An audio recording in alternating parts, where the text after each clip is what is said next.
Good morning, everyone. We're continuing here in the words of the RAMBAM, Hilchas Avodah Zarah, Perek Aleph, the first chapter, Halacha Gimel today.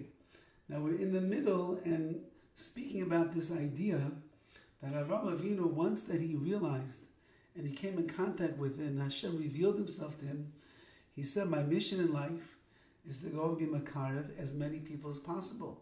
And he went from town to town, from village to village, from city to city, from country to country, and he gave over the message of one God in this world to as many people as he could, and he brought hundreds of thousands of people to the path of tshuva, and that tshuva was no longer believing in idols and graven images, but rather believing in the Rebbeinu Shalom. And there were so many people that they are called the Anshe Beis Avraham. They are called the people in the house of Avraham Avinu. Now, Chazal asked the following question: where did all these people go? We read the words of the Rambam. We see that Avraham was very successful in his kiruv efforts. He was, everywhere that he went, he was a piper of ruchnius, of Amunah. Everybody followed him. And there were so many people that gathered around him. They're called Anshe Beis Avram, the people, the men in the house of Avram. So how come the Torah doesn't speak about them? At the end of the day, Avram, as we'll see in the Rambam, he only gives over his Torah to his son Yitzchak, and Yitzchak gives it over to Yaakov, and Yaakov gives it over to all of his children. What happened to all these multitudes of people that were coming along with Avram and being convinced wholeheartedly by what he was teaching, to be able to make them from, to make them believers in Hashem as well? And Chazal tell us in the Avos the Rebbe Nosson, in the Pirkei the Rebbe Lazar, the following words: whatever goes up must come down.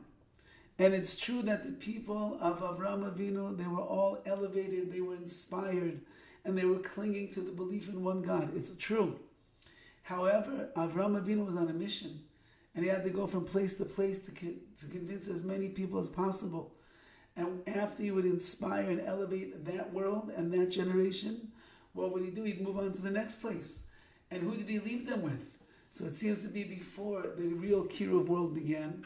They didn't have the infrastructure of different rabbanim and families that were there continuing to do their work and inspire and keep people connected. So when Avram would leave, the people were all left by themselves. And they didn't have enough inner and true growth to be able to maintain the tremendous levels that Avram intended them to be on.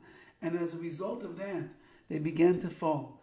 When Avram would leave, they would fall. And therefore the Anshe Beis Avram, the men in the house of Avram, they disappeared. Where did they go? They no longer held on to the same belief with the strength that they had before, and therefore they're not here. Says the RAMBAM, Avram was able to implant this truth inside of their hearts, certainly while he was there. Avram wrote Svarim, he wrote books, which were, we could assume, about Amunah, about believing in Hashem, his journey, the journey of Avram, how he became a believer in God. And he spoke about the world and its mastery and its magnificence and the symmetry and how there has to be that there's one creator. And he spoke about Hashgacha Pratis, how you can find Hashem in your life, and so on and so forth. And he gave it over to Yitzchak, his son. And Yitzchak continued to sit and learn, and people that came along with him, he taught them and he brought them to tshuva. That was the life of Yitzchak, different than Avram. He didn't go out. He sat and he learned, and people came to him. But Yitzchak, Yaakov, and then Yitzchak gave it over to his son Yaakov, Lalamed, V'yeshev, Malamed, Umachzeh Kol, and he loved him, and he told them, teach. People will come to you, and they'll learn. And sure enough, they learned very good from Yaakov Avinu, and they also became believers. Yaakov Avinu, but Yaakov's greatest accomplishment, Lomad Banav Kulam, he taught all of his children. V'hivdil Levi Umeinihu Roish V'yeshiva B'yeshiva L'lamed Derech Hashem V'lishma Mitzvah Avraham.